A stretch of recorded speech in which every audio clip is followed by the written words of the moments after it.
Oficialmente, muy buenas tardes. Comenzamos ya con esta actividad, una charla sobre lo que es la físico-química del fuego, buscando planear su prevención y control, CAC ITC, empresa de base en República Dominicana, desarrollando sus actividades de formación, en este caso, bajo un formato abierto al público en general, charla gratuita, que se enmarca dentro de nuestra política de responsabilidad social corporativa. Así que, sin ir mucho más allá, agradeciendo su presencia, mi nombre es Audi Francisco Puyosa, voy a estar a cargo de conducir esta charla, ser para ustedes un guía de turistas a lo largo de la información que estaremos compartiendo, basado en la filosofía de ser socios de aprendizaje. Ingeniero industrial con máster en higiene y seguridad en el trabajo en Argentina y bueno, algunas otras actividades formativas en las que hemos tenido la oportunidad de desarrollarnos, con experiencia en industria petrolera asociado a actividades de servicio y en la consultoría y desarrollo a nivel de educación universitaria como docente en diferentes instituciones. Hoy vamos a estar conduciendo y me ha correspondido el gusto y placer de poder conducir esta actividad para ustedes, esperando que puedan disfrutarla tanto como estoy seguro me voy a permitir disfrutar junto a ustedes. Y vamos a comenzar con algo que en mi opinión debe ser siempre la mejor manera de comenzar, por el principio. Y en este caso vamos a hablar en primera instancia sobre lo que es el nacimiento del fuego desde el punto de vista de nosotros como especie humana. Entendemos y conocemos que en el desarrollo de la humanidad, el fuego ha estado presente de diferentes maneras, siendo tal vez al principio un mero fenómeno de la naturaleza que generaba miedo, que generaba inquietud, pero que con el transcurrir del tiempo fuimos capaces de irlo domesticando, por utilizar un término un poco atrevido. Vemos allí la imagen cómo nos representa algunos de nuestros ancestros evolutivos, desde el intento de creación del fuego hasta su utilización tanto para cocinar, calentarnos o incluso como elemento asociado a la caza. Efectivamente, el fuego es un descubrimiento que probablemente moldeó en gran forma lo que es el desarrollo de la especie humana. ¿Y desde cuándo? ¿Desde cuándo pudiéramos decir que el hombre ha tenido sus interacciones con el fuego desde un punto de vista utilitario? Como decimos, ya no como un mero elemento de la naturaleza, un fenómeno de la naturaleza, sino como algo tangible, algo que podíamos utilizar. Según hemos revisado y algo que hemos podido recapitular, entendemos que el Australopithecus, uno de nuestros ancestros, ya comenzaba a utilizar el fuego. No desde el punto de vista de poderlo producir, de poderlo controlar, pero sí había logrado entender la mecánica de cómo mantener el fuego una vez que éste se generaba y lo utilizaba en su uso doméstico, sobre todo para calentar, iluminar en las noches, pero para este momento todavía, repito, no habíamos logrado identificar cómo producirlo o cómo controlarlo. Por lo cual, una vez que un rayo impactaba un árbol o cualquier otra forma en que se producía un incendio, un fuego en alguna parte, simplemente se arrastraba ese elemento que estaba ardiendo y se mantenía colocando sobre él elementos combustibles para mantenerlo por el tiempo que fuera necesario. Incluso se ha encontrado en reciente data en algunas tribus en el Brasil que todavía esta es una práctica que se maneja. De hecho, hay tribus nómadas en el Brasil que se desplazan llevando con ellos troncos encendidos que han heredado, e incluso se han identificado troncos o elementos fuegos encendidos que han sido heredados en al menos 2 o 3 generaciones. ¿Y cómo sabemos cuándo el Australopithecus, o de hecho, cómo sabemos que efectivamente el Australopithecus ya manejaba o podía utilizar el fuego? Han sido encontrados en algunos yacimientos algunos restos que son compatibles con el uso estacionario del fuego. Específicamente en el África hay al menos 3 yacimientos conocidos, 2 de ellos en Kenia, otro en Etiopía, y estos datan aproximadamente de entre 1.5 y 1.4 millones de años. Estamos hablando de una importante cantidad de tiempo en la cual ya, repito, podíamos entender que uno de nuestros ancestros evolutivos hacía uso del fuego. Pero debimos avanzar mucho en el tiempo para lograr entender cómo producirlo. Así, mucho más adelante, en nuestro primer periodo de glaciación, u otro de nuestros ancestros, en este caso, el Homo erectus, específicamente en la Europa de la época de la primera glaciación, ya se encontraban formas o evidencias de que efectivamente el hombre había comenzado a crear, a iniciar el fuego por voluntad propia, dejando constancia para ello de algunas fogatas en cuevas. Y acá les traigo una recopilación de 3 de estos yacimientos. Estamos hablando de Francia, Hungría, España. Estos 3 países ya, repito, cuentan con historia documentada a través de cavernas y las áreas donde estos homínidos se desplazaban o se mantenían, y efectivamente ellos podían manejar el fuego, y estamos hablando de un tiempo relativamente reciente, estamos hablando de entre 500.000 y 300.000 años. Con el transcurrir del tiempo fuimos dándole algo de inventiva y encontrando algunos usos adicionales para el fuego.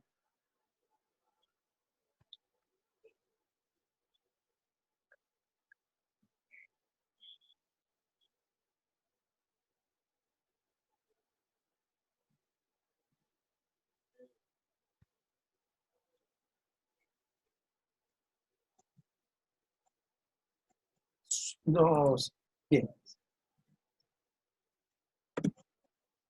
Efectivamente, entonces decimos que habían otros usos que habíamos estado dando al fuego, y en el siglo VI en China comienza a producirse, a fabricarse cohetes explosivos, los primeros usos, digamos, de entretenimiento, si quisiéramos algo lúdico dentro del uso del fuego.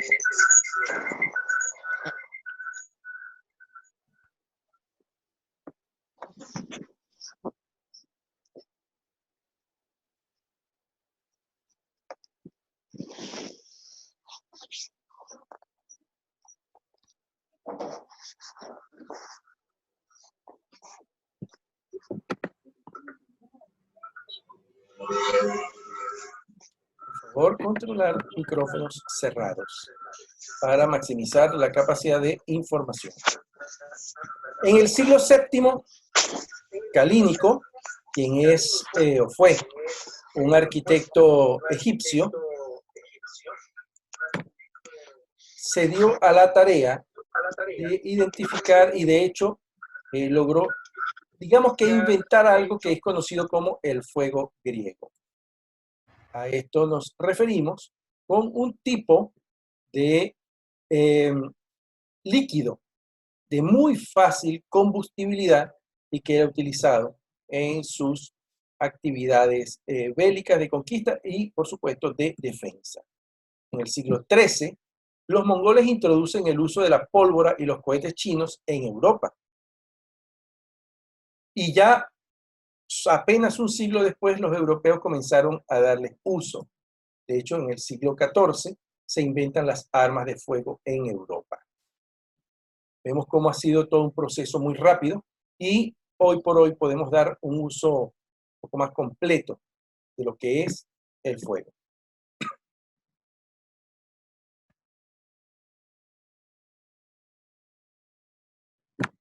Tenemos aquí un instante para consultar si hay alguna duda o consulta que quieran abrir a las personas, al público, con relación a lo que hemos conversado en la primera parte.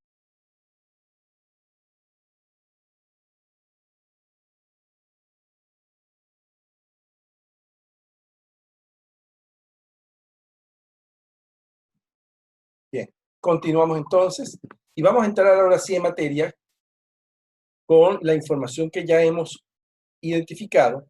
Vemos que durante muchos años el hombre ya ha estado en pleno uso y aprovechamiento del fuego como un recurso más dentro de los muchos elementos que conforman su quehacer diario.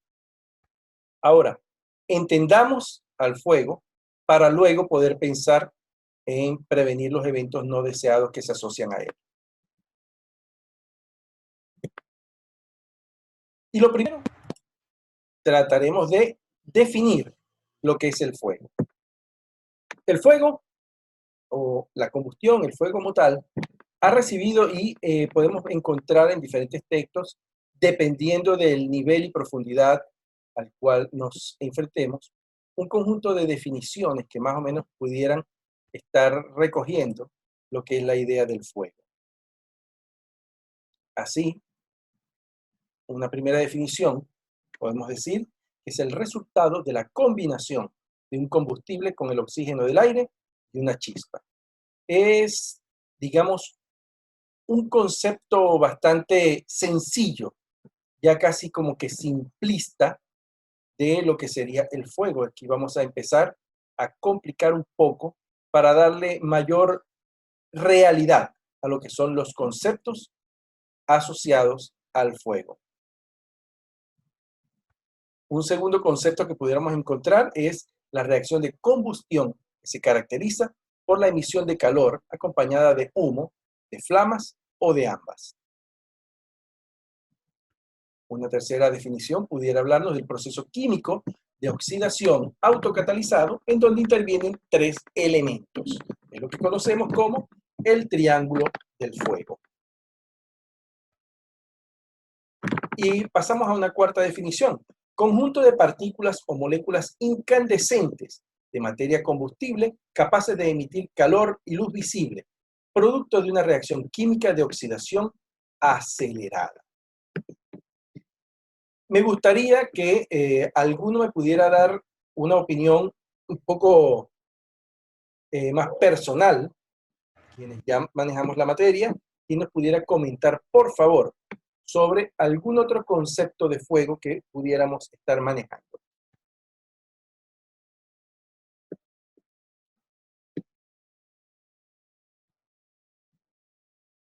Estimados socios de aprendizaje, ¿alguien nos quiere comentar?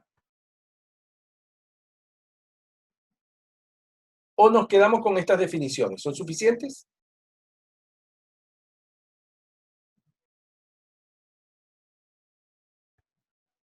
Bueno, vamos a continuar.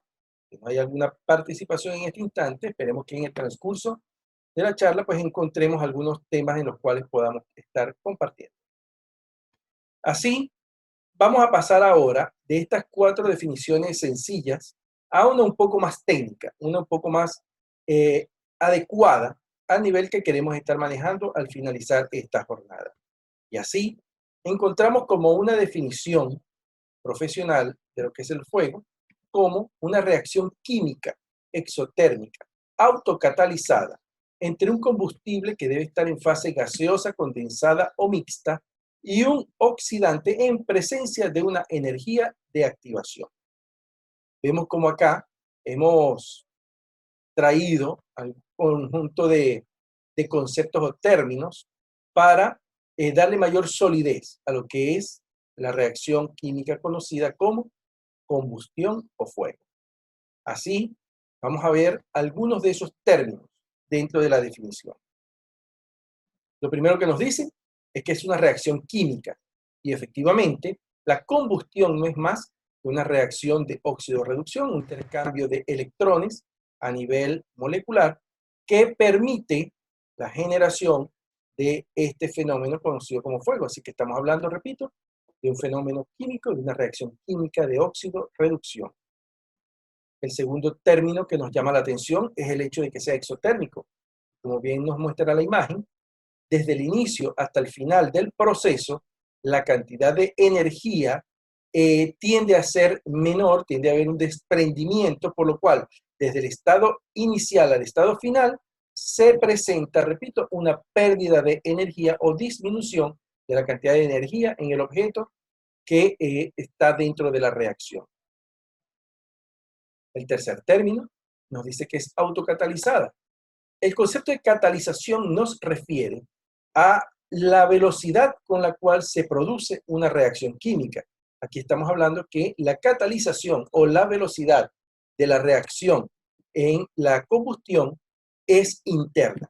Es internamente uno de los elementos de la reacción el que propiamente modela, modifica su velocidad. Y este elemento es el oxígeno o el oxidante, que es el término realmente que espero podamos utilizar al final de esta actividad. Entonces, es el oxidante a quien le corresponde hacer la modelación o el control de la velocidad de la reacción.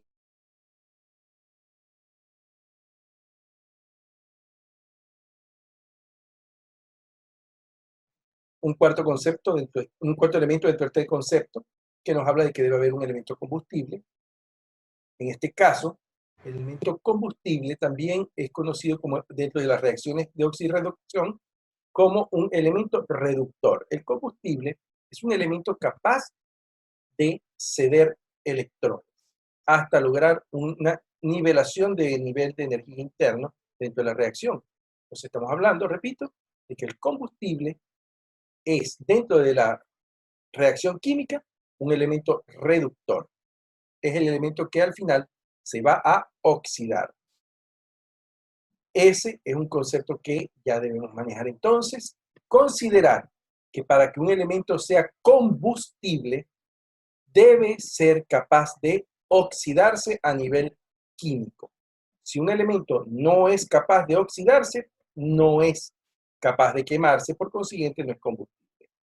Dos ejemplos de eso: el agua, que por su composición química H2O ya tiene la máxima cantidad de oxígeno, en este caso, que puede albergar, ya no puede oxidarse más, por tanto, no es capaz de quemarse. Esto implica que es un elemento que nos permite combatir al fuego. Otro ejemplo muy común es la arena. ¿Por qué utilizamos en algunos casos la arena como un elemento para combatir el fuego? Porque la arena es básicamente o en esencia dióxido de silicio y por tanto, estando totalmente oxidada, ya no es capaz de quemarse, por lo cual no es combustible. El quinto elemento dentro de esa definición es precisamente el término oxidante, lo cual nos habla, en contraposición al combustible, del elemento que controla la velocidad de la reacción. Es aquel elemento que es capaz de robar electrones, es aquel elemento que es capaz de de oxidar a otro elemento, y por consiguiente en la reacción este elemento oxidante tenderá a reducirse. Concepto, repito, que se refiere a la pérdida de electrones dentro de la reacción. Y el cuarto elemento, la energía de activación, que normalmente conocemos como chispa, no siempre iniciará bajo esta modalidad, pero sí queremos hacer la referencia de que la energía de activación es la que promueve o la que da pie a que se genere o a que se active esa reacción química de óxido-reducción. Ya veremos entonces cómo y de qué manera la energía de activación puede estar presente dentro del proceso. Y hemos hablado de oxidorreducción, hemos hablado de oxidación, y esto pudiera llamarnos la atención, al decir, pero conocemos lo que es la oxidación, entiendo lo que es la oxidación, hemos visto materiales, metales oxidados. ¿Cómo es posible que estemos hablando de oxidación cuando estamos hablando del fuego si no pareciera haber ninguna relación entre ese proceso de combustión o el fuego y la oxidación de un metal? Bueno, vamos a ver qué tanta relación podemos encontrar entre estos dos conceptos. Cuando hablamos de oxidación, lo que ocurre en los metales, hablamos de hecho de una reacción química de tipo óxido de reducción. La diferencia o el elemento interesante es que esta es una reacción lenta, paulatina, por lo cual el calor que se genera al desarrollarse ese proceso de oxidación no da tiempo a que produzca una elevación de temperatura, sino que este calor se va disipando al ambiente. Mientras que en un proceso de combustión, que también es un proceso de óxido-reducción, la reacción es mucho más rápida, por lo cual hay un calor perceptible al final o durante el proceso.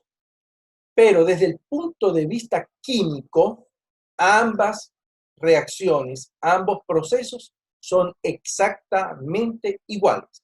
Hay un elemento que cede electrones y otro elemento que los gana o los sustrae. Y vamos a ver cómo ocurre ese proceso de óxido-reducción.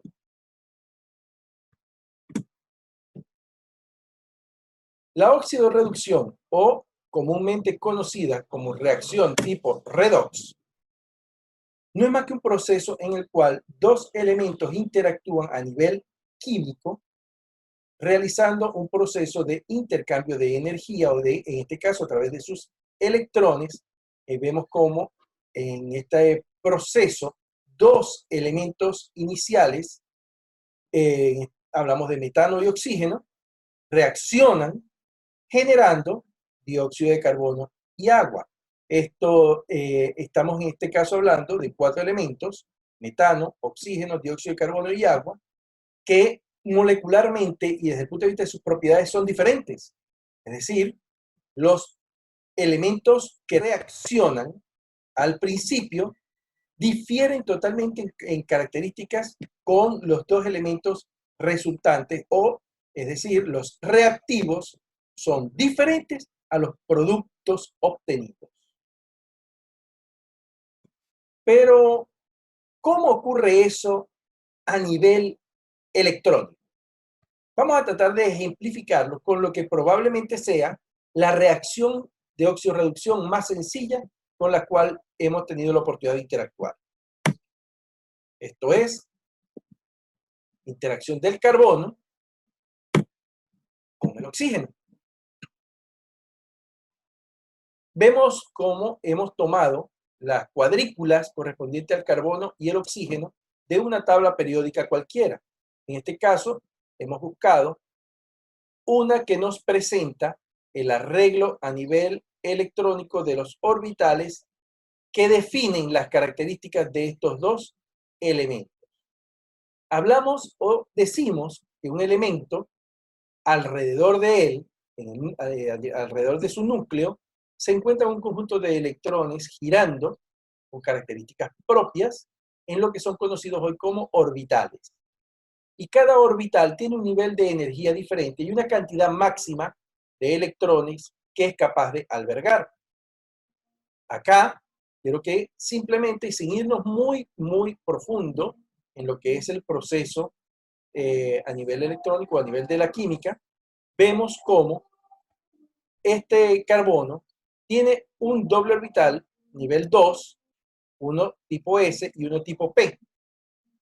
En total, vemos que tiene acá 2 y acá 2, para un total de 4 electrones en la última capa o en el orbital más externo, que es el nivel 2. Esos son estos 4 puntos que nos van a representar los 4 electrones externos del carbono.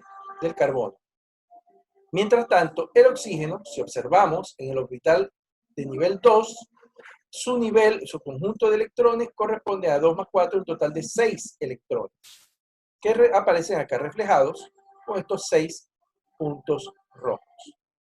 ¿Cómo ocurre la reacción química o por qué ocurre? Esta ocurre porque los elementos químicos siempre van a buscar o tienden a un nivel de energía lo más bajo posible o a un nivel de equilibrio a nivel electrónico. Esto es lo que se conoce como regla del octeto.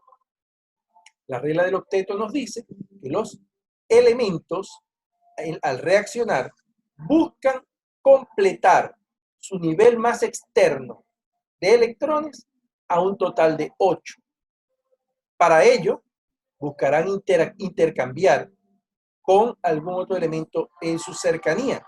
En este caso, podemos decir que el oxígeno, que es el oxidante con el que estamos trabajando acá, tiene 6 electrones. Y para completar la regla del octeto, es decir, para completar los 8 en su capa más externa, solo le hacen falta 2. Y eso hace que él se acerque al carbono y simplemente le tome prestados estos 2 electrones. Realmente los va a compartir. Con esto, el oxígeno puede decir, ok, estoy electrónicamente estable, con una configuración de 8 electrones en mi capa externa, por tanto, estoy tranquilo. Pero nos damos cuenta que el carbono le restan aún 2 electrones en esa capa externa. Eso significa que perfectamente otro oxígeno puede entrar en la ecuación y hacer exactamente lo mismo que hizo el otro, logrando así que el carbono ceda o comparta sus 4 electrones externos y los oxígenos los adquieran para completar 8. Por tanto, en una reacción de óxido-reducción de carbono con oxígeno en condición estándar o con una oxidación completa, podemos decir que el producto resultante será CO2, dióxido de carbono. Y acá vemos cómo realmente termina siendo el empalme. No es exactamente que el carbono los ceda, sino que empalma esos 2 electrones con 2 de los que cuenta el oxígeno para completar él también, con los del otro oxígeno, un total de 8. De esta manera, los 2, en este caso los 3 elementos que están involucrados, logran en su capa más externa, lograr el nivel de equilibrio conocido como octeto o niveles externos completamente llenos. Esto es lo que va a buscar el proceso de la oxidorreducción. Lograr que los elementos queden eléctricamente estables. Esto es la configuración de lo que en la tabla periódica, que veremos más adelante, es la configuración de un gas noble. Los que se encuentran en el grupo 0 o grupo 8 de la tabla periódica, según la nomenclatura antigua, donde se encuentran el helio, el radón, el argón, el neón, xenón, y estos elementos, por supuesto, conocidos como gases nobles, antiguamente conocidos como gases inertes, y que esto fuera un nombre del todo químicamente adecuado, pero bueno, es ese grupo al cual nos estaríamos pareciendo al lograr completar la regla del octeto.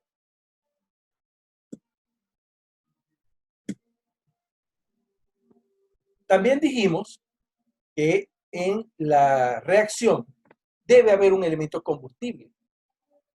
Y esto es lo que nos da la clasificación de los 5 tipos de combustible que usualmente se clasifican dentro de los análisis del fuego.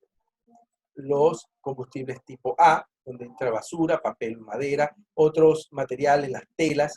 Estamos hablando de materiales sólidos comunes. En el grupo B o en los combustibles tipo B entran los líquidos combustibles, grasas. Estamos hablando allí de líquidos y gases inflamables o combustibles. En el grupo C entrarían los equipos, los fuegos que se presentan en equipos eléctricos energizados. Es decir, los combustibles en este caso es un equipo eléctrico energizado. Pudiéramos estar hablando de elementos que contienen algún tipo de fibra, plásticos o otros elementos inflamables, pero que están sometidos a tensión eléctrica. Cuando no se cumple esta condición particular de que el equipo esté sometido a tensión eléctrica, automáticamente ese combustible se transforma en un combustible de clase A. Entonces, en el clase A, sólidos comunes, en el B, líquidos y gases inflamables y combustibles, en el C se encuentran los materiales, los equipos sólidos conectados o sometidos a tensión eléctrica. Los combustibles de tipo C o clase D, serían los metales reactivos, sodio, magnesio, potasio, circonio, rubidio. Son elementos que al contacto con el agua reaccionan de manera violenta, potasio, por ejemplo. Y uno de relativamente reciente incorporación, tiene aproximadamente unos 20 años que fue considerado, se crea o se incorpora el combustible de clase K, donde entran aceites vegetales y minerales, principalmente en cocinas de tipo industrial.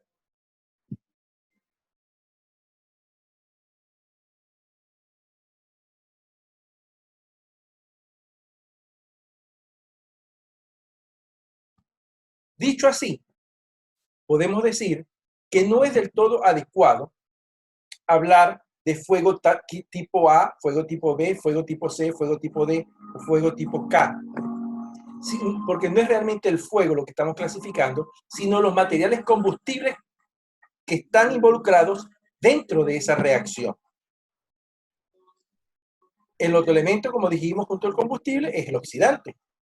Otro elemento importante para la reacción.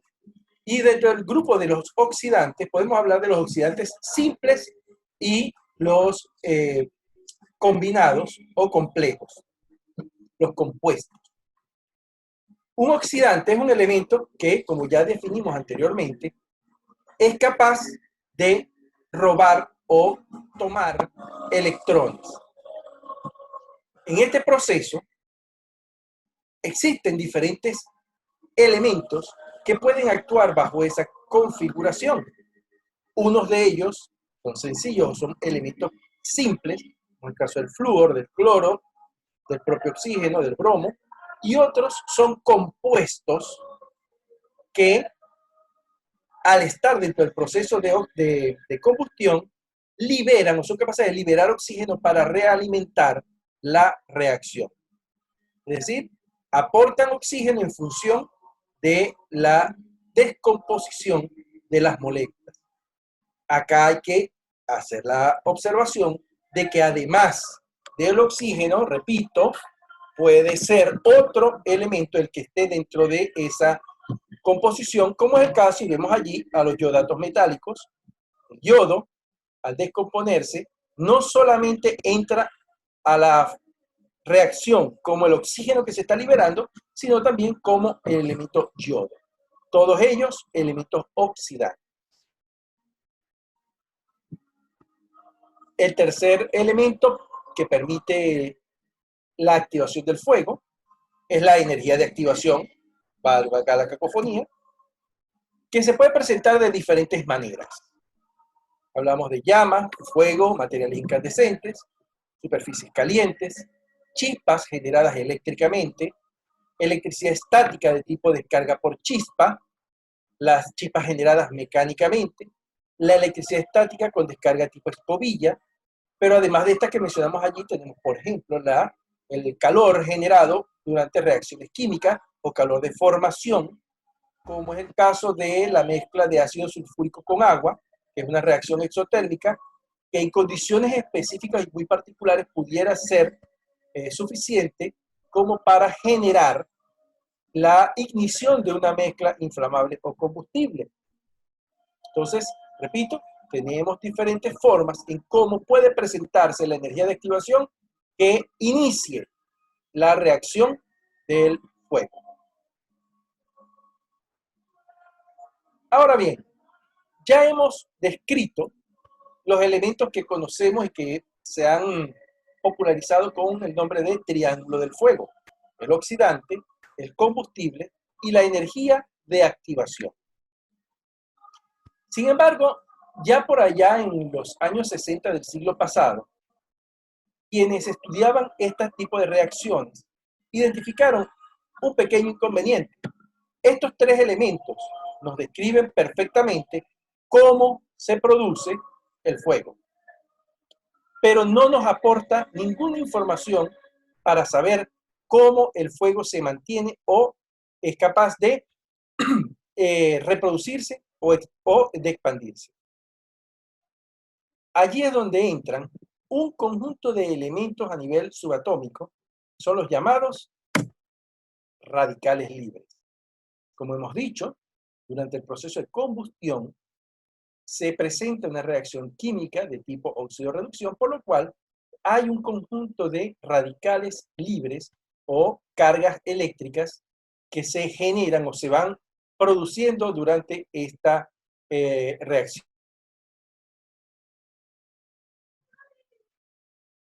Son estos radicales libres o estas cargas eléctricas positivas y negativas las que son capaces de transferir o de transportar la energía de un área a otra, activando o desplazando al fuego a otras áreas e incluso sosteniendo su reacción durante el mismo proceso. Entonces, para poder nosotros hablar del fuego, ya como lo conocemos, tendríamos entonces que hablar de 4 elementos, por lo cual hablamos de un tetraedro de fuego. Incluimos entonces reacción en cadena junto a la energía de activación, el oxidante y el combustible. Con estos 4 elementos ya tenemos claramente identificado y definido lo que es el fuego. Ahora, hay algunos procesos que es importante también que manejemos para terminar de sintetizar toda esta información.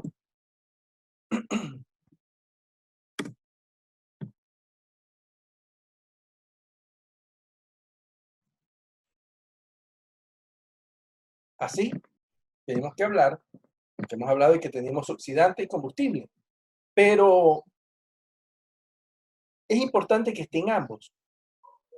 Y es importante que estos elementos tengan algún nivel de proporcionalidad para evitar, o para permitir, perdón, en este caso, que la reacción de combustión se presente de manera adecuada. Así, decimos que el combustible se mezcla con el oxidante para generarnos una mezcla inflamable o combustible.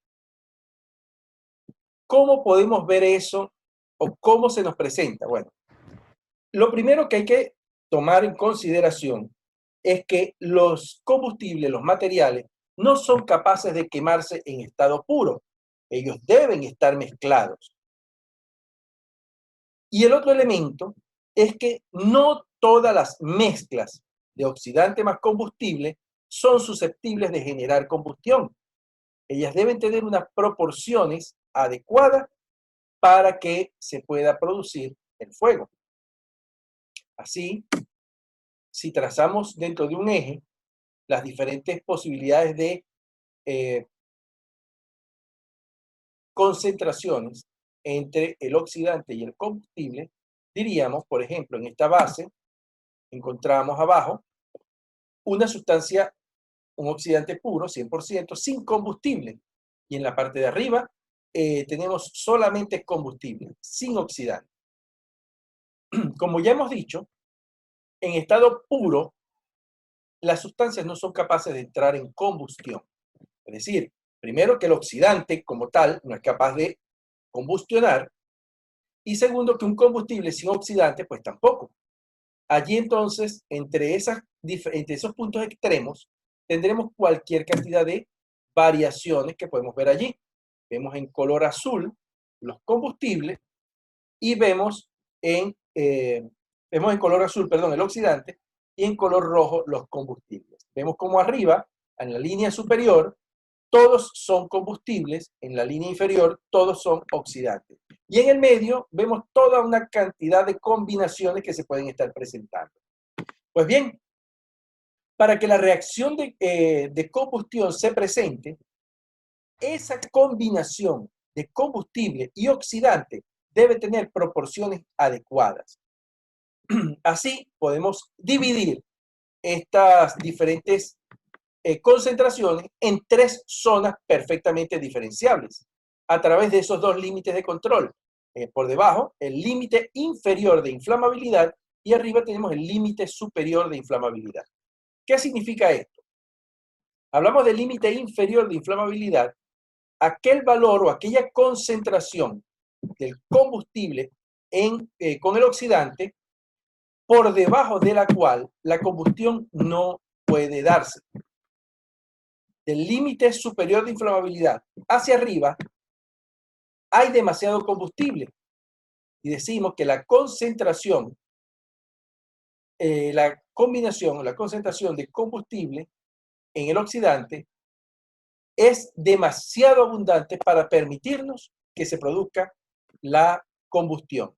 Así, diferenciamos entonces tres zonas llamadas: abajo, mezcla pobre, porque no hay suficiente combustible para que la mezcla se presente; arriba, mezcla rica, porque hay demasiado combustible y no permite que el oxidante actúe; y en el centro está lo que llamamos el rango de inflamabilidad.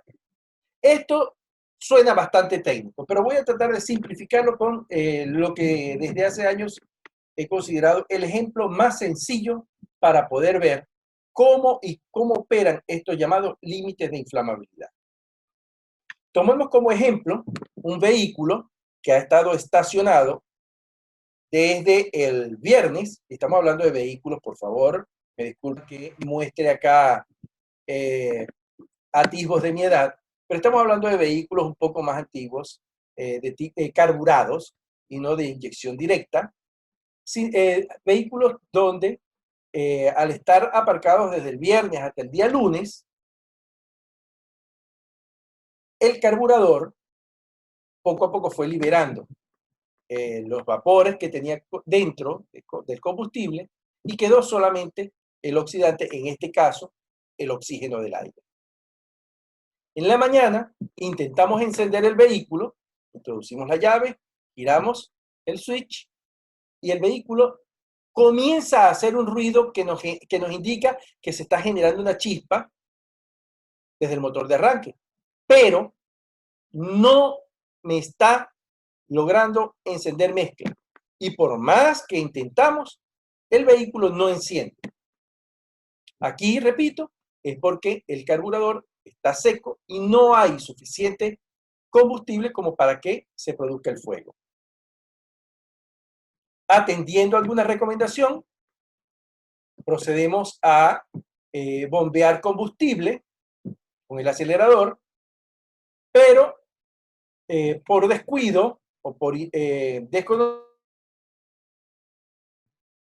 generamos demasiado bombeo y al intentar nuevamente encender el vehículo no enciende. Esto es porque la cantidad de combustible que hemos introducido al carburador es demasiado alta y no permite que la combustión se presente.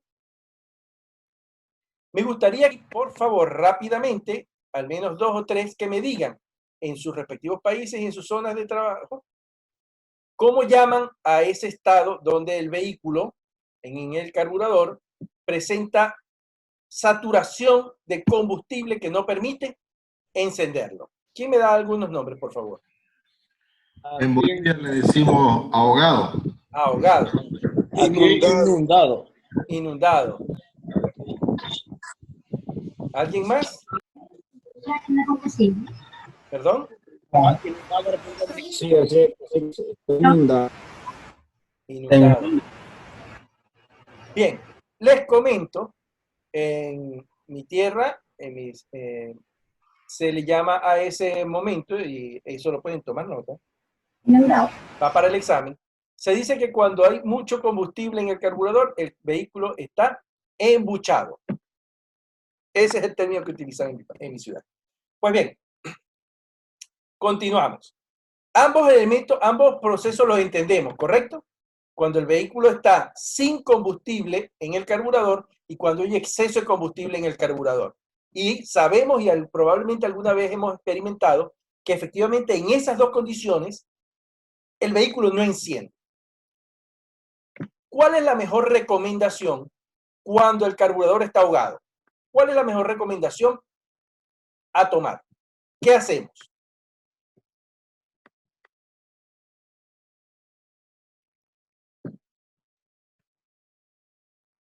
¿Quién me da una respuesta, por favor?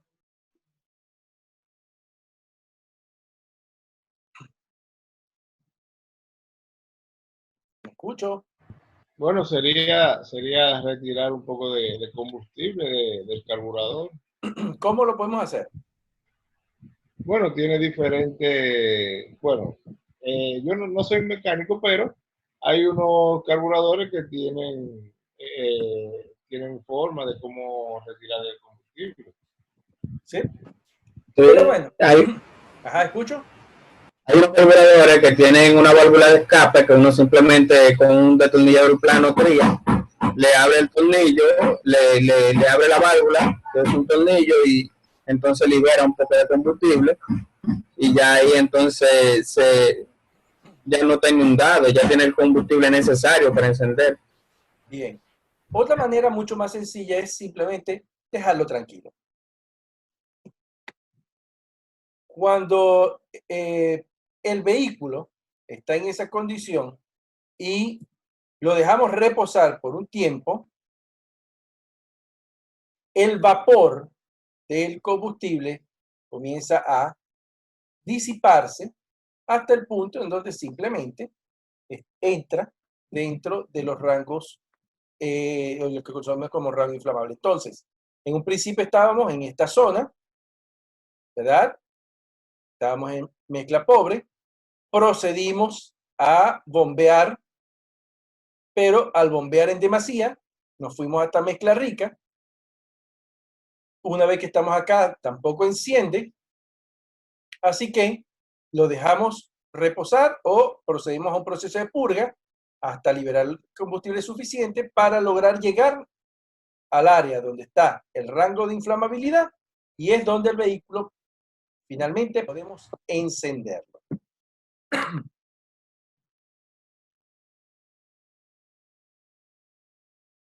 Ahora, hemos visto que acá los límites se ven como dos líneas paralelas.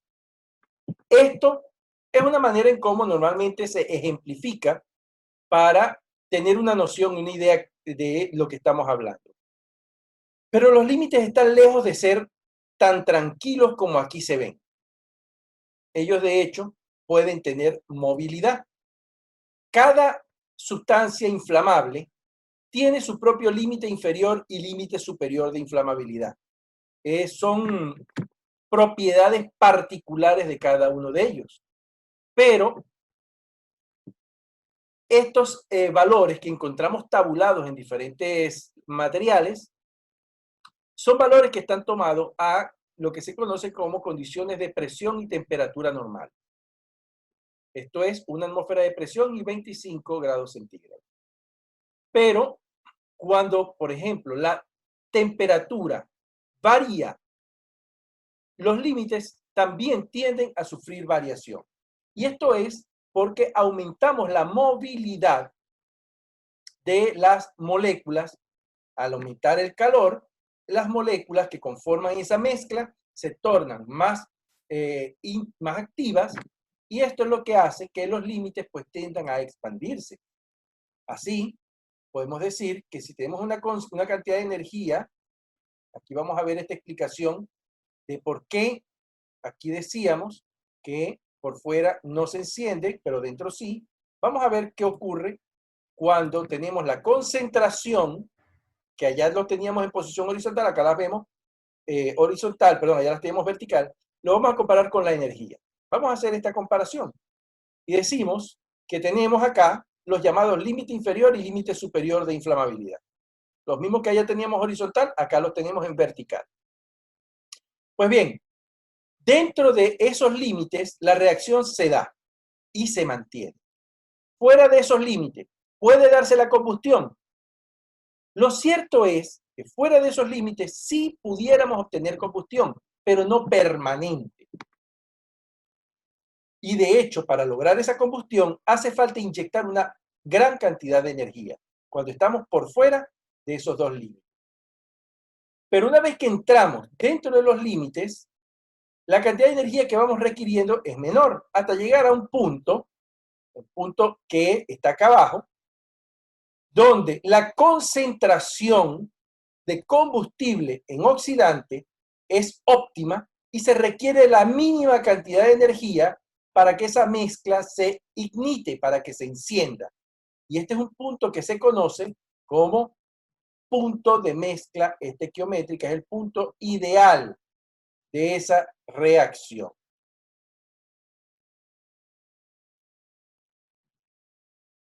Ahora, significa esto que una vez que yo me voy a alejar de este punto de mezcla estequiométrico hacia uno u otro lado, la cantidad de energía que yo debo ir inyectando para lograr ignitar esa mezcla cada vez es mayor, hasta que llegamos a los límites donde estas líneas suben demasiado rápido, por lo cual se hace energéticamente impracticable o antieconómico lograr una combustión estable fuera de los límites de inflamabilidad.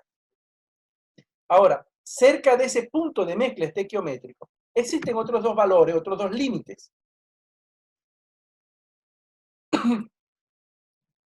Son los límites de explosividad. Límite inferior de explosividad, límite superior de explosividad. Estos límites nos identifican un área dentro de la cual la reacción de combustión se presenta y se presenta de manera violenta. Es una reacción mucho más agresiva que cuando estamos fuera de los límites de explosividad. Todos los elementos presentan unos límites de explosividad que están dentro de los límites de inflamabilidad. Ahora bien, estos límites de explosividad también pueden abrirse. Pueden llegar casi a coincidir con los límites de inflamabilidad, pero nunca pueden estar por fuera. Entonces, como dijimos, estos límites los estamos viendo paralelos nuevamente, pero no siempre es así. Si nosotros incorporamos una segunda variable, junto con la concentración, incluimos la temperatura, nos damos cuenta que en esta línea, que es donde la presión de vapor es estable, es nuestra presión atmosférica, obtenemos los dos puntos donde se encuentran los límites de inflamabilidad, punto mínimo y punto máximo. Ahora, a medida que la temperatura aumenta, los límites tienden a abrirse. Esto implica que cuando estamos en pleno proceso de combate de incendio, por ejemplo, en tanques de almacenamiento de fluidos inflamables u otro tipo de materiales, el calor que se está presentando hace que los límites se expandan. Por ello, cuando vamos a combatir un incendio, acceder a él pensando en los límites de inflamabilidad y que si yo bajo la cantidad de combustible lo suficiente como para llegar al límite inferior marcado acá, al límite inferior marcado acá, yo un poco por debajo puedo lograr apagar la llama, eso es cierto. Pero cuando ya el fuego ha iniciado y la temperatura aumenta, este límite inferior realmente se me desplaza. Por lo cual, yo debo entender que este proceso se presenta y debo tener la posibilidad de identificar la magnitud de la ampliación de del rango de inflamabilidad para poder saber hasta qué punto yo debo bajar la cantidad de combustible con miras a eliminar el fuego por este proceso.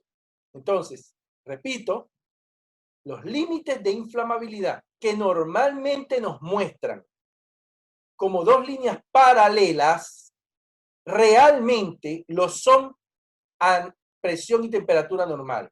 Pero una vez que la temperatura comienza a aumentar en el ambiente, estos límites se expanden, por lo cual la zona conocida como rango de inflamabilidad cada vez es mayor. Así que hay que tener mucho cuidado y entender, repito, que la temperatura es capaz de ampliar el rango de inflamabilidad. Con esto termina la segunda unidad, el segundo punto que queríamos trabajar. y me gustaría escuchar algún comentario sobre lo que hemos conversado hasta el momento.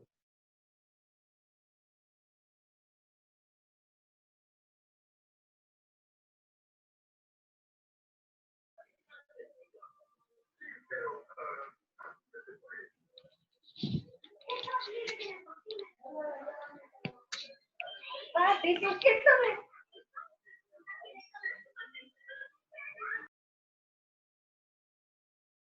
¿Alguien desea hacer algún comentario?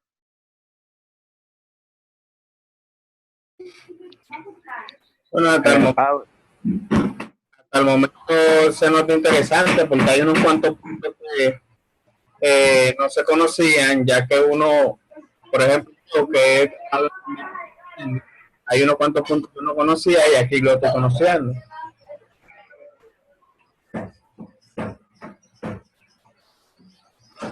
¿Algún otro comentario? Benito, Audi. Escucho. Quizás muchas personas, no sé por qué en alguna parte me ha sacado mi internet, quizás me he perdido alguna cosa, pero algunas personas conocen los límites como Well y Lel, el superior y el inferior. No sé si eso lo aclararon, pero algunas personas que ya quizás han conocido con esos términos son los mismos términos. El límite Bien. inferior, límite de movilidad, ajá, eso es lo Gracias. que quería. Gracias. No Entonces, sé si ya ¿sí? lo habían hablado. No, no lo hemos mencionado porque estamos hablando todo en español, pero vale la acotación porque en muchas partes conseguimos en bibliografía con nomenclatura americana y es bueno que sepamos que en algunas partes conseguiremos esto que aparece como límite inferior de inflamabilidad como LEL o Lowell Explosion Limit, mientras que el LSI o límite superior de inflamabilidad los conseguimos en alguna bibliografía americana como UEL o Upper Explosion Limit.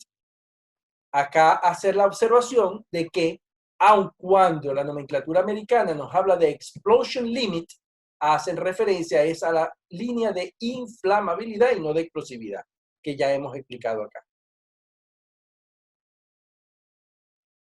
Gracias, Benito. Buen punto. Bien. Vamos ahora a entrar a comentar algunos mitos, algunas creencias erradas que se tienen con relación al fuego. Y vamos a ver si alguna de ellas la tenemos aún o si por el contrario ya manejamos conceptos mucho más adecuados. Primer mito, el fuego requiere oxígeno. Esto es algo muy común de escuchar cuando la definición de fuego la mencionamos como la reacción entre combustible, oxígeno y una chispa. Cuando el concepto que manejamos es básico a ese nivel, es sencillo creer que efectivamente el oxígeno es un elemento necesario e imprescindible para que el fuego se presente. Como ya hemos mencionado hace un rato, el fuego, el oxígeno no es más que uno de los elementos que puede fungir como oxidante. Y voy a aprovechar para ampliarlo un poco más. Acá traigo a mi amiga la tabla periódica. Como vimos en su momento, el oxígeno tiene 6, recordamos, 6 electrones en su capa más externa. Eso hace que se encuentre dentro de lo que se conoce como grupo 16 de la tabla periódica, o como era conocido anteriormente, grupo 6A de la tabla periódica. ¿Qué característica comparten todos estos elementos? Que tienen, o les falta, perdón, 2 electrones para lograr la regla del octeto.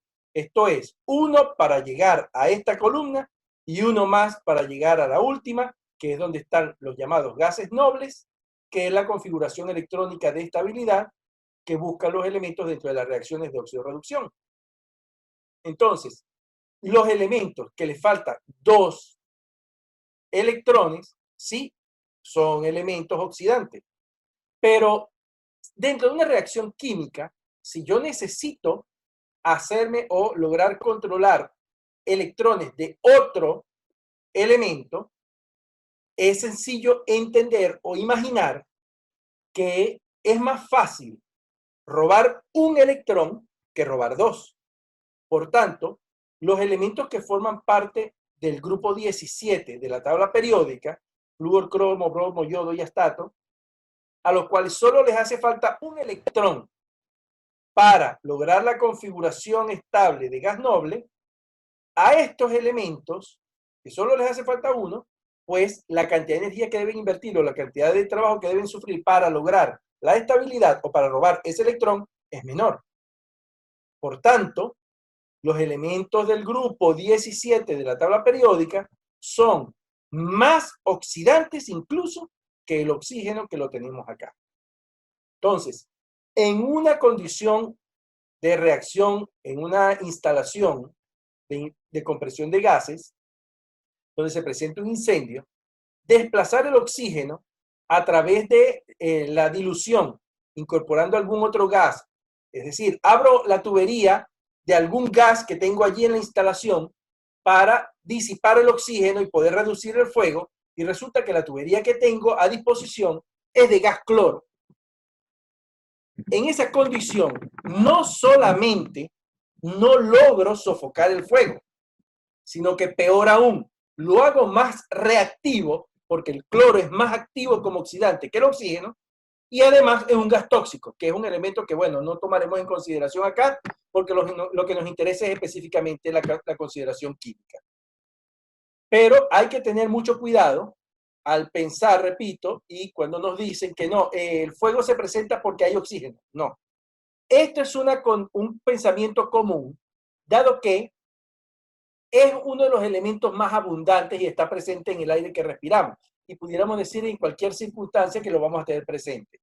Pero cuando trabajamos, por ejemplo, en espacios confinados, donde la cantidad de oxígeno por un proceso de dilución la hemos bajado porque vamos a realizar un trabajo oxicombustible dentro, es decir, vamos a realizar un trabajo en caliente dentro de un espacio confinado, y para reducir la inflamabilidad, yo inyecto algún gas que desplace al oxígeno.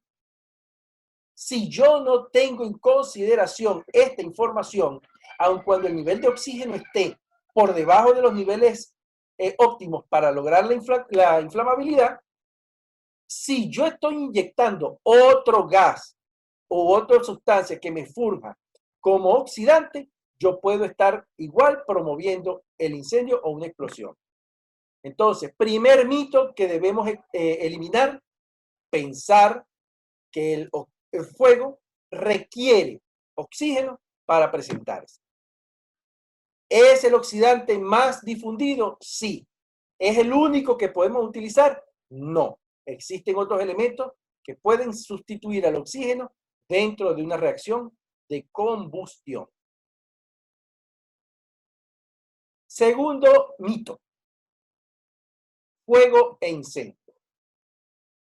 Estos son dos términos que comúnmente damos como conceptos diferentes cuando diferenciamos fuego e incendio.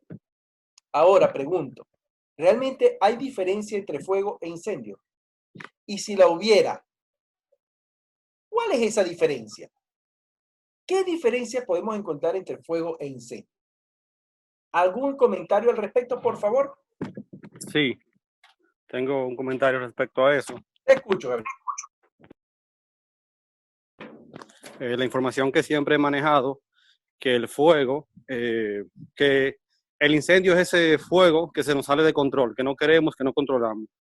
Y ya un fuego de por sí, en los términos que manejo, no sé si también manejo un mito, es que el fuego es aquello que podemos controlar, como una estufa, lo controlamos, lo bajamos y lo encendemos y lo apagamos, subimos y bajamos. Una caldera, la encendemos, la apagamos, subimos y controlamos. Esa definición como que un fuego controlado, incendio. Fuego lo controlamos, e incendio está fuera de nuestro control. Bien, efectivamente, esa puede ser la manera más común como comparamos o cómo tratamos de diferenciar fuego e incendio. Sin embargo, notemos dos elementos dentro de esa definición. El primero es, estamos hablando de dos extremos. Una estufa, que es una cantidad pequeña de fuego, y un incendio forestal implacable, o el mismo problema que se nos presentó recientemente acá en República Dominicana con un vertedero de basura que entró en combustión.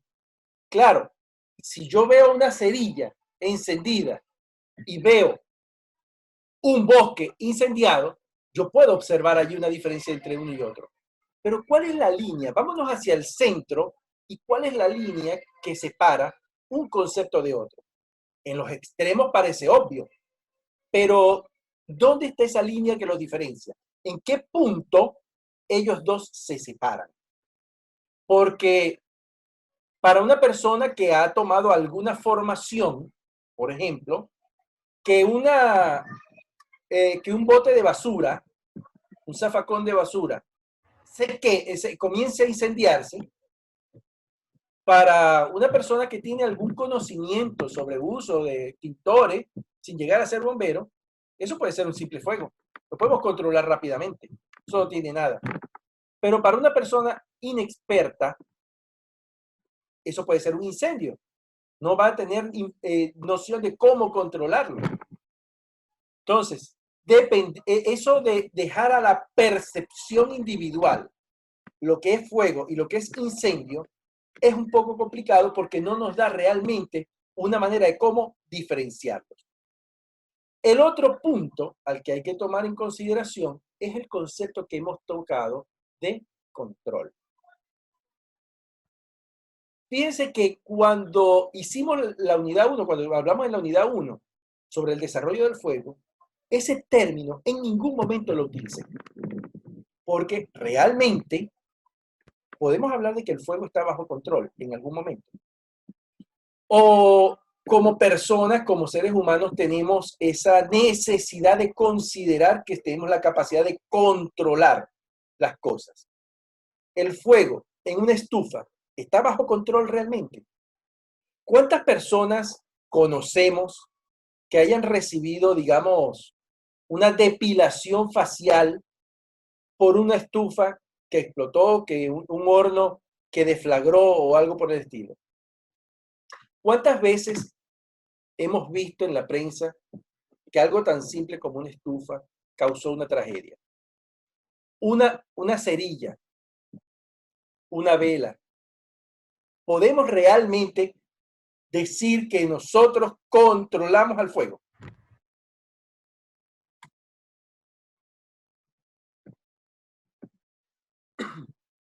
Es un poco, digamos, atrevido, por no decir jactancioso, de parte de nosotros como especie, considerar que tenemos la capacidad para controlar al fuego.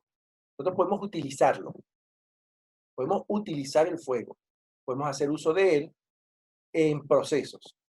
Pero decir o establecer el concepto de control cuando hablamos de fuego es bastante arriesgado, porque no sabemos en qué momento esa débil percepción de control se puede perder. Y cuando se pierde de manera violenta. El fuego y el incendio, si revisamos los elementos que lo componen, oxidante, combustible, energía de activación, reacción en cadena no inhibida, oigan, es exactamente lo mismo. Repito, y no quiero acá que entendamos que yo he dicho que jamás en la vida podemos utilizar como elementos diferenciadores fuego e incendio. No. Lo que quiero con este segundo mito es sembrar conciencia de que estamos sustentando la diferencia entre uno y otro con algo tan endeble como es nuestra percepción de control sobre un fenómeno de esta naturaleza. ¿Okay? Entonces, como mito, vamos a dejarlo allí como en entredicho, porque realmente desde el punto de vista conceptual, fuego e incendio son lo mismo, son una reacción de combustión, es una reacción de oxidorreducción. Es decir, que desde el punto de vista químico no existe diferencia. Podemos establecer, repito, sí, una diferencia desde el punto de vista físico con el control en cuanto a magnitud, es posible. Pero nuevamente estamos hablando de establecer límites que son de alguna manera algo variables. Tercer mito. Todo se puede quemar. Quisiera decir algo. Escucho. Entonces, en el segundo mito, si realmente tú quieres hacer la corrección de que es un mito, no debe escribirlo incendio, debe decir o incendio, porque eso garantiza desde el punto de vista que es lo mismo, ¿no? Pero al escribirlo de que o sea, como y son diferentes, ¿me entiendes? Porque desde el punto de vista de ingeniería y de todo lo que es química, sabemos y debemos transmitirlo para las personas que lo conocen, de que un fuego y un incendio no es lo mismo para no crear en el que lo usa. Sabemos que es uno de los elementos más usados en el mundo, o sea, en la vida moderna. Entonces, decir que el fuego y incendio es lo mismo, la gente va a entender que está psicológicamente bajo una tensión.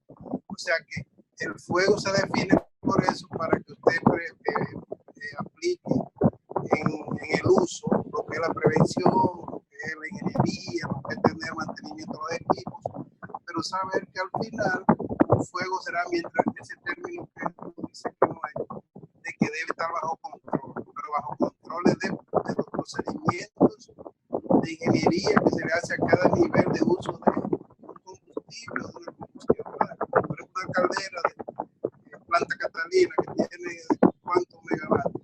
Eso es fuego que hay en esa caldera ahí adentro, ¿no? No obstante, no puede durar que si ingeniería le dé mantenimiento, nunca va a explotar, no va a hacer nada. O sea que no es mito en realidad desde el punto de vista de usuario. Ahora, a nivel de nosotros ingeniería sí es un mito, porque al final son los mismos elementos, ¿no? O sea que nosotros como prevencionistas debemos garantizar que la gente no vaya a tenerle pánico a cuestiones que, o sea, sentirse como amenazado todo el tiempo de algo que es obligado. ¿Cómo se hace un sancocho? Con fuego. ¿Cómo se maneja un vehículo? Con fuego. O sea que al fin y al cabo vamos a tener fuego. Ahora, si hay incendio que es temible para todo el mundo, al seguro que estamos haciendo un uso que va a crear, en vez de seguridad en los elementos de ingeniería, va a crear un problema. Esa es mi opinión. Amigo amigo Carlos, que efectivamente podemos entenderlo, pero esta es una charla donde queremos elevar el nivel de concepción y de conocimiento de lo que estamos hablando. Es decir, acá quiero que las personas manejen de manera adecuada los conceptos, donde fuego e incendio desde el punto de vista conceptual son exactamente lo mismo.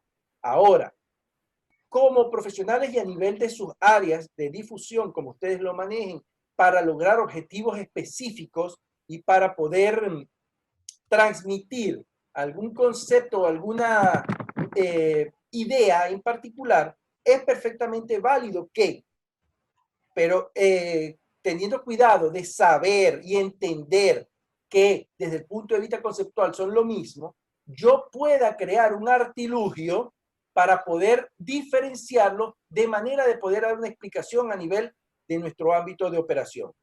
¿Okay? Pero eso es un elemento ya personal desde el punto de vista de lo que quieres lograr. Repito, el objetivo fundamental de esta charla es que podamos entender de manera adecuada lo que es cada concepto.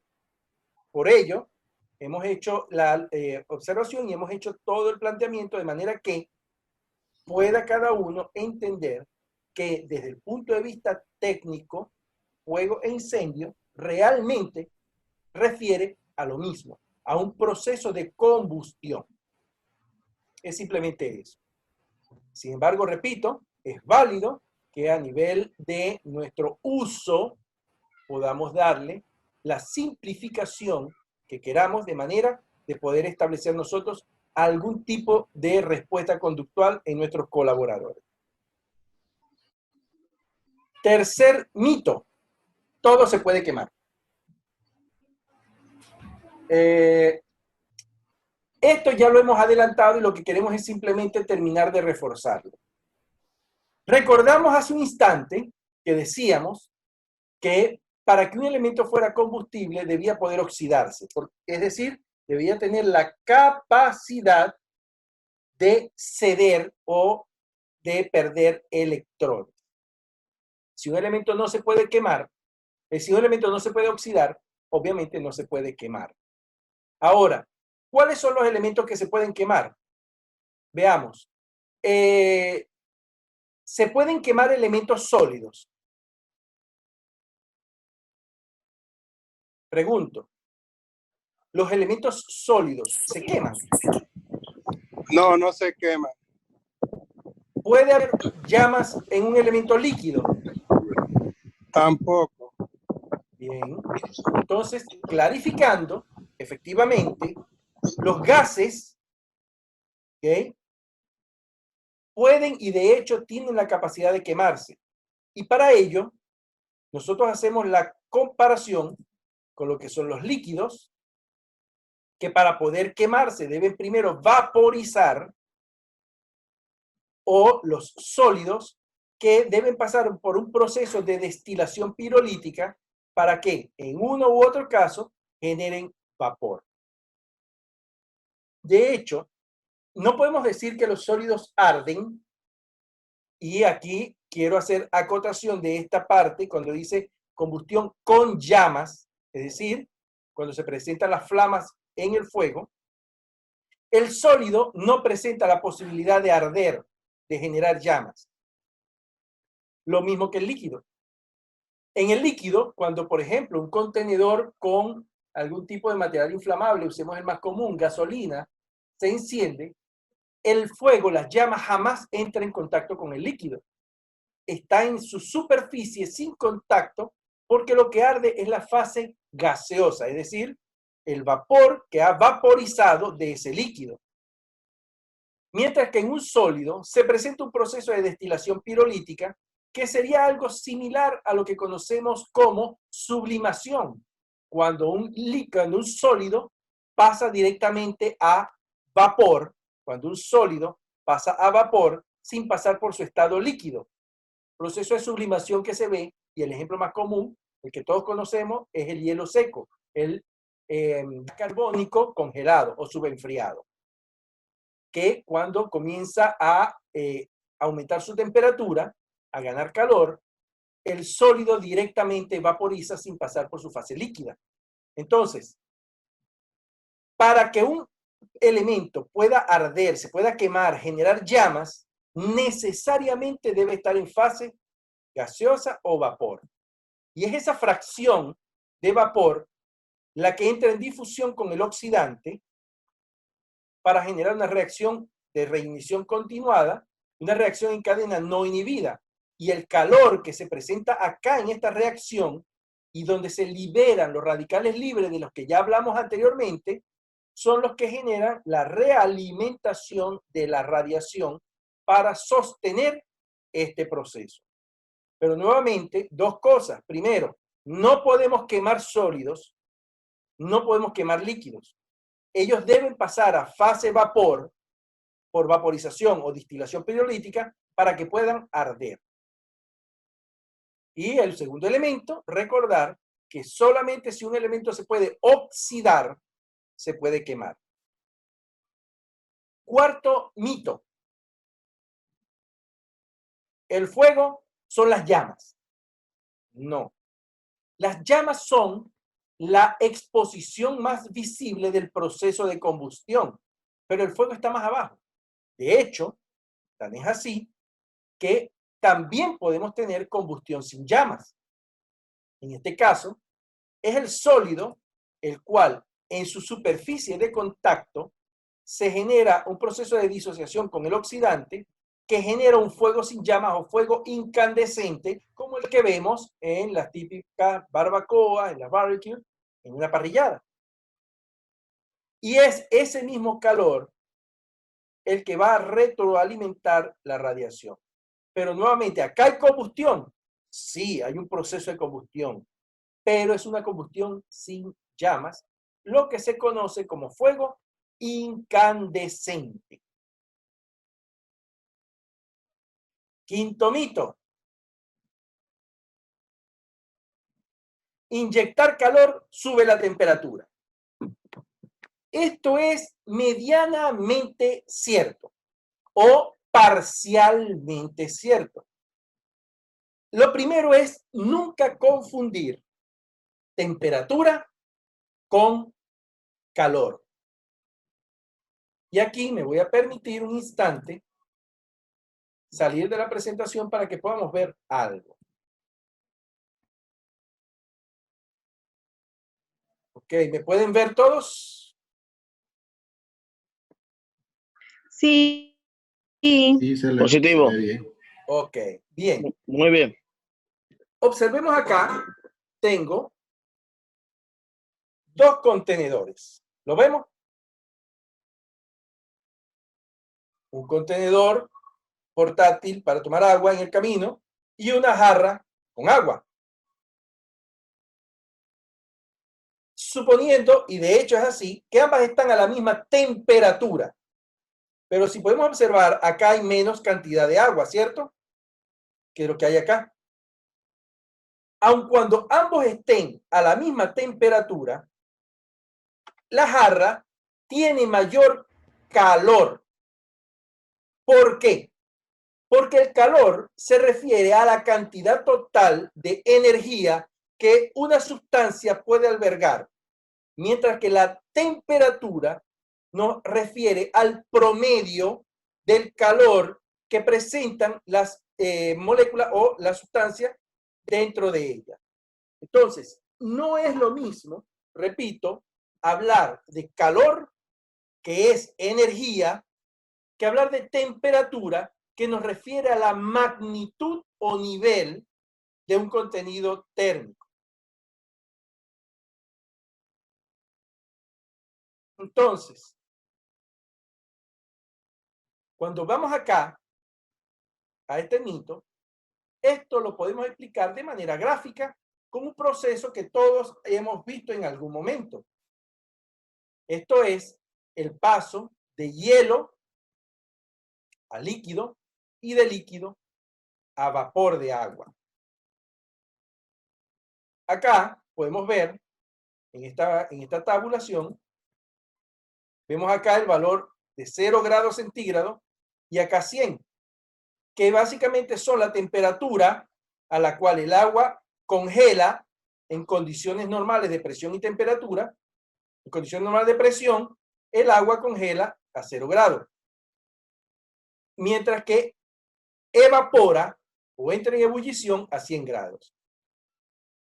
Si yo a el hielo, lo tengo acá, comienzo a inyectar calor, representado acá en energía, él pasa de hielo, de sólido, va a pasar a líquido, y de líquido va a pasar a vapor. Efectivamente notamos cómo mientras voy inyectando energía, la temperatura comienza a subir. Pero llega un momento en donde la temperatura se estabiliza y aunque yo estoy inyectando energía, estoy calentando, la temperatura no aumenta. Esto es porque todo el calor que yo estoy inyectando, toda esa energía, se utiliza para romper los enlaces que conforman el hielo y hacer el paso de sólido a líquido. Entonces, en ese estadio, mientras toda la fracción de hielo pasa a líquido, la temperatura no aumenta, pero estoy aumentando la cantidad de energía que estoy inyectando. Luego vuelve a subir, sigo inyectando energía, sigue subiendo la temperatura, y al llegar a la barrera de los 100 grados, nuevamente se estabiliza. Esto es, mientras toda la fracción líquida se transforma en vapor. Cuando termina de hervir, cuando todo el líquido pasó a vapor, sigo inyectando energía y la temperatura continúa aumentando. Entonces, ¿es cierto que el aumento de energía, que el aumento de calor, aumenta la temperatura? Sí, porque lo vemos en estas tres zonas, pero es un sí condicional, porque cuando estamos en las zonas intermedias de cambio de fase, yo inyecto calor y la temperatura no aumenta. ¿Ok? Entonces, mucho cuidado, porque no siempre entonces la inyección de calor implica aumento de temperatura. Bien, eso en cuanto al punto que queríamos conversar sobre los mitos.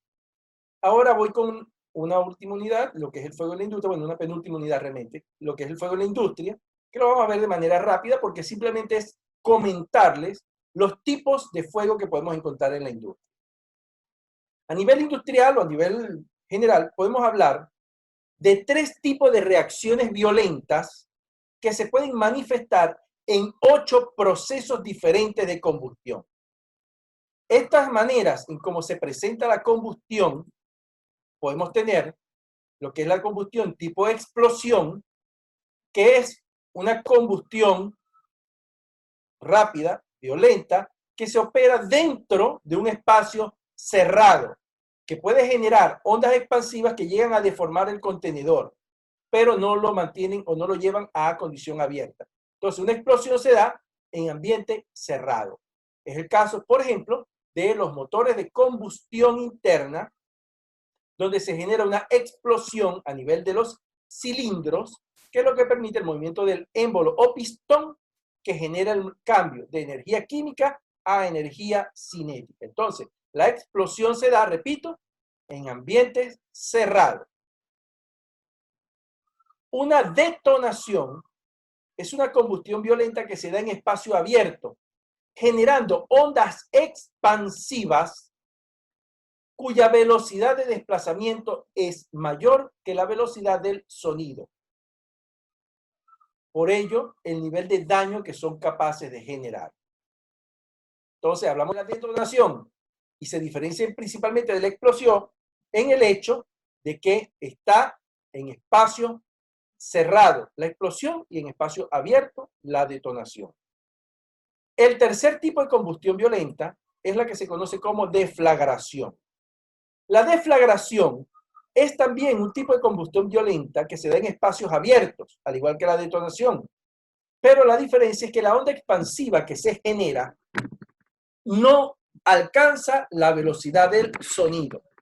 Es decir, su desplazamiento es subsónico. Estos 3 tipos de combustión generan, repito, 8 escenarios diferentes a nivel de industria. Así, podemos hablar de explosiones de líquido o de fuego de líquido en áreas abiertas, la cual vamos a diferenciar o vamos a dividir en 2.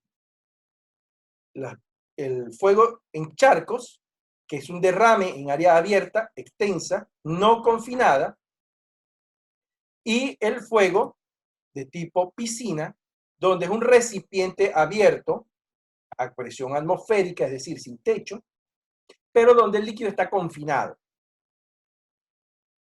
Un segundo tipo o grupo son los llamados fuegos de líquido con rebosamiento violento, muy peligrosos en el ámbito industrial.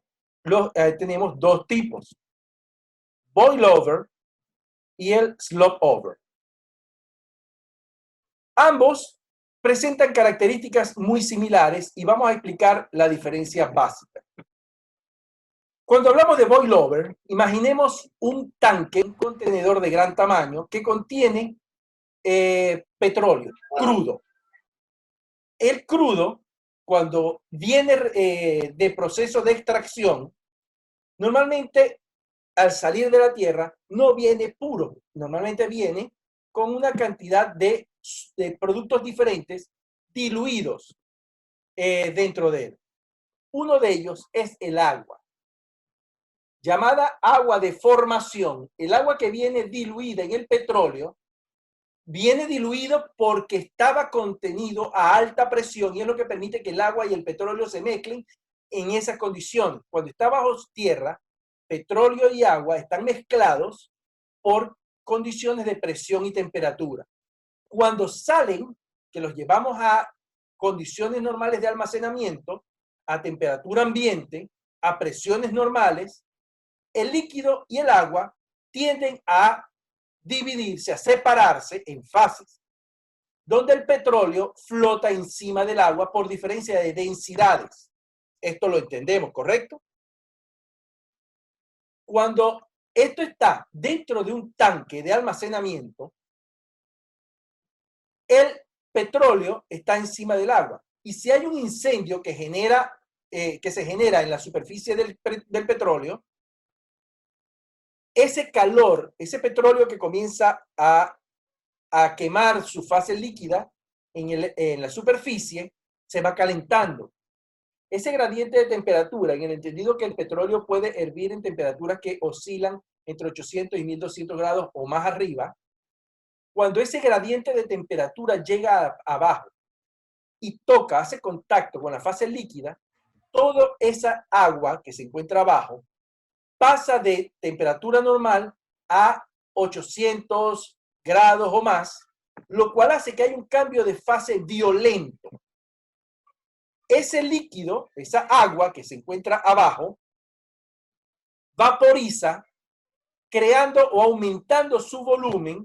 El agua, cuando cambia de líquido a vapor, aumenta su volumen 1600 veces. Es decir, lo que ocupaba un litro o un metro cúbico de agua, un metro cúbico de agua, al vaporizar, buscará ocupar 1600 metros cúbicos de espacio, por lo cual, no pudiendo ampliar su espacio hacia abajo ni hacia los lados, comienza a subir de manera violenta, haciendo que todo el petróleo que estaba encendido en la parte superior se rebose, ¿ok?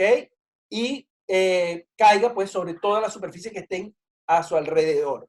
Entonces hay un proceso de expulsión violenta del crudo en ebullición, producto del cambio de fase del agua que estaba en la parte de abajo, agua de formación.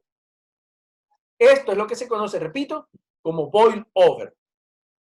Ahora, supongamos que es otro tipo de material inflamable. Hablemos, por ejemplo, de fuel oil o combustible de alto octanaje. No contiene agua porque ya está refinado, pero igual es combustible. Si ese tanque entra en ebullición, en combustión, todo este líquido comienza a cambiar de fase, comienza a generar vapores, se comienza a incendiar su superficie. Ahora bien, llega el cuerpo de bomberos y para intentar sofocar el fuego comienza a echar agua. El agua, al caer sobre el combustible, por diferencia de densidades, como ya lo explicamos antes, comienza a decantar y caer dentro del contenedor hacia la parte de abajo. Por lo cual, se comienza a generar un pequeño colchón de agua que no estaba allí originalmente. Pero una vez que esta agua está abajo, todo el proceso comienza a producirse de manera igual como ocurrió con el boil over.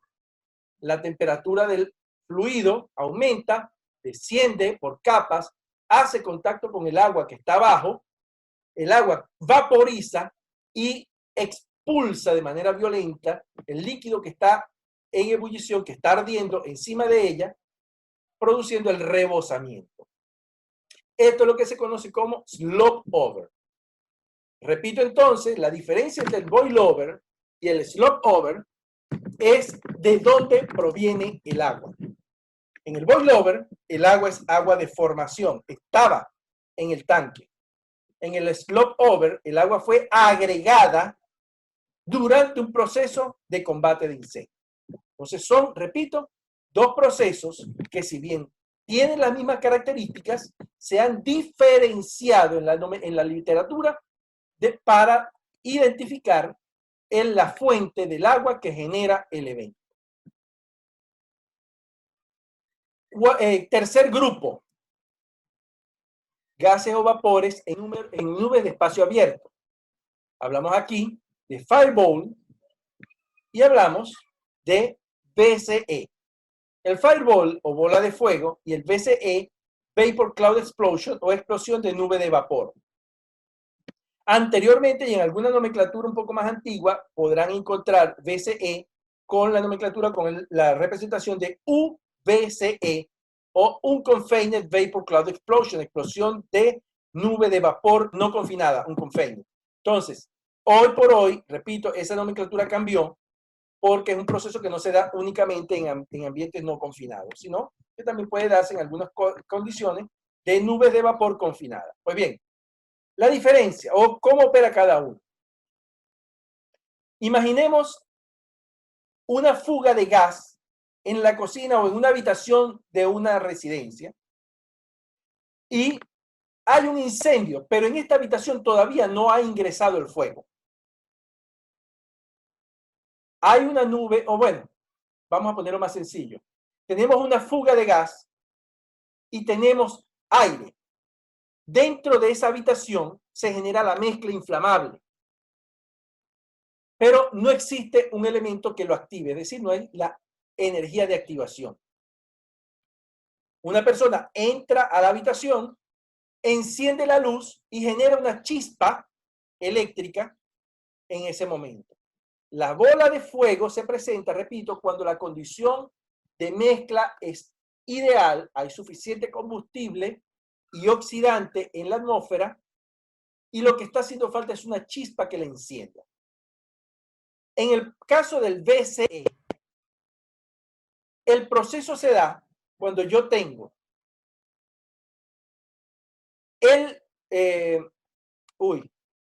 quiero ofrecer una excusa, voy a hacer una recapitulación porque hay un error en lo que estoy diciendo. Disculpen ustedes. Voy de nuevo. El Fireball, sí, efectivamente, presenta el combustible y presenta el calor. Lo que no presenta es el oxidante. En el ambiente, la cantidad de combustible que se generó era muy alta, pero no había suficiente oxidante a pesar de la temperatura. Esto lo podemos encontrar, por ejemplo, en vehículos que se sobrecalientan en la carretera.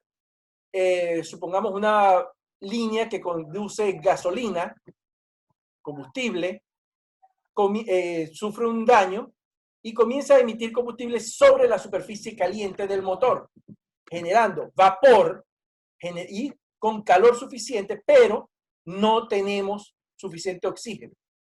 Sin embargo, comenzamos a oler algo raro. Estamos en plena carretera y comenzamos a percibir un olor atípico. Detenemos el vehículo y el primer error, llegar y abrir el capó para ver por qué y de dónde viene ese olor.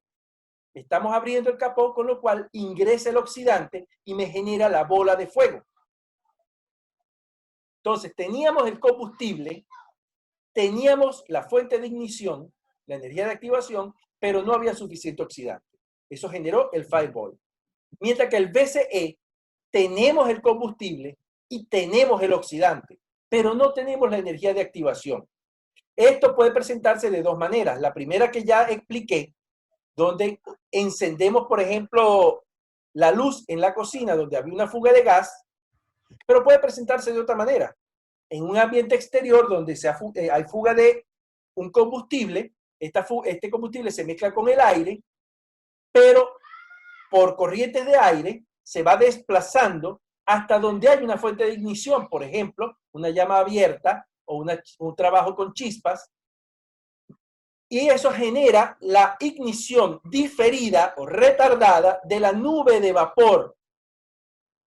Entonces, en este caso, la nube de vapor se incendia a raíz de una chispa que ocurre posterior a su estado de mezcla combustible. Ahí tenemos los dos elementos, los dos escenarios donde se presenta el fuego por gas o vapor en nubes de espacios abiertos. Y el cuarto escenario, como habíamos dicho que eran 8, los hemos dividido en 4 grupos de 2. El cuarto grupo es gas o vapor presurizado. Y acá tenemos el jet fire, que es el fuego que se presenta cuando hay una fuga a través de una tubería, de una línea a presión,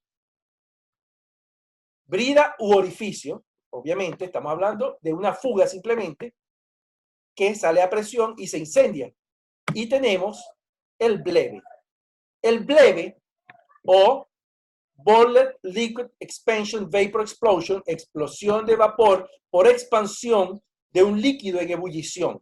Este se presenta específicamente en las llamadas esferas GLP, las esferas que contienen gas de petróleo, pero que se encuentran en estado líquido que son almacenadas a alta presión. Entonces, estas esferas, repito, tienen amplio espesor porque almacenan gas a muy alta presión, lo cual hace que este gas cambie de fase a líquido. Entonces, son esferas que contienen un líquido que originalmente debía ser vapor, gas. Entonces, ocurre un incendio en el exterior y debido a la diferencia de temperatura, dentro de la esfera hay mucho frío, en el exterior hay calor por el incendio. Esa diferencia de temperatura genera la fragilización del material que compone la esfera, provocando un agrietamiento y hace que el interior, que estaba a una alta presión, rápidamente se nivele con la presión atmosférica y, como hemos dicho, una vez que un líquido cambia de fase violentamente, en este caso, porque lo hemos pasado o lo hemos igualado a la presión atmosférica, ese vapor, ese gas que se encuentra en estado líquido dentro de la esfera, aumenta la presión en las paredes internas, generando el fraccionamiento, la ruptura. Todo este vapor se expande, generando la fractura, repito, de todo el contenedor, se incendia por el fuego que está en el exterior, causando una explosión con gran emisión de partículas a alta velocidad, ondas expansivas, ondas de calor, y todo esto causando probablemente, en mi opinión, a nivel industrial, el más dañino de los tipos de explosiones que se pueden causar, que son, repito, los bledes.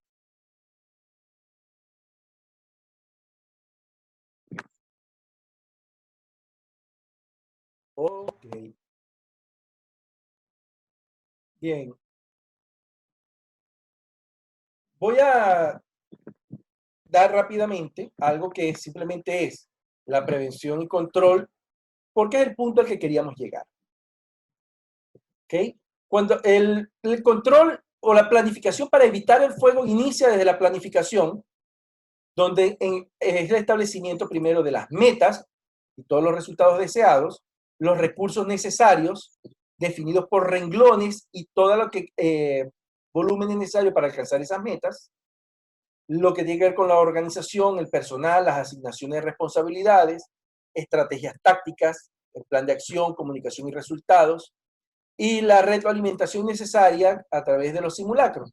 Esto es lo que nos dice, para evitar los incendios, haga un plan de emergencia, haga un plan de gestión de prevención de incendios. El plan de prevención de incendios es tal cual cualquier otro plan que estemos desarrollando en la empresa. Tiene los mismos contenidos y es la primera fase, planificar para controlar. Hace rato pudimos hablar de los 4 elementos necesarios para que el fuego se dé y se mantenga. Aquí hablamos rápidamente de la energía de activación, el oxidante, el combustible y la reacción en cadena no inhibida. Obviamente, si tenemos 4 elementos necesarios y obligantes para que el fuego se dé y se mantenga, pues el fuego podremos combatirlo aplicando las técnicas, una para cada uno de estos elementos. Si voy a controlar la energía de activación, lo hago por enfriamiento. Elimino la energía de activación en frío. Si ataco al oxidante, estoy sofocando o estoy inertizando. Si hablamos de eliminar la reacción en cadena no inhibida, estoy inhibiendo la reacción.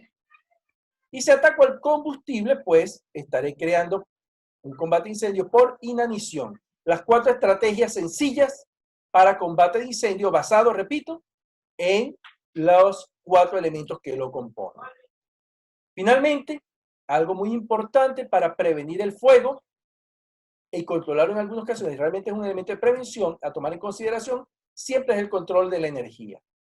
Esto es porque si nosotros analizamos todas las causas que pueden generar el fuego, nos damos cuenta que la electricidad el hábito de fumar en ambientes laborales y la fricción, estos tres elementos ya conforman el 51% de las causas de incendio.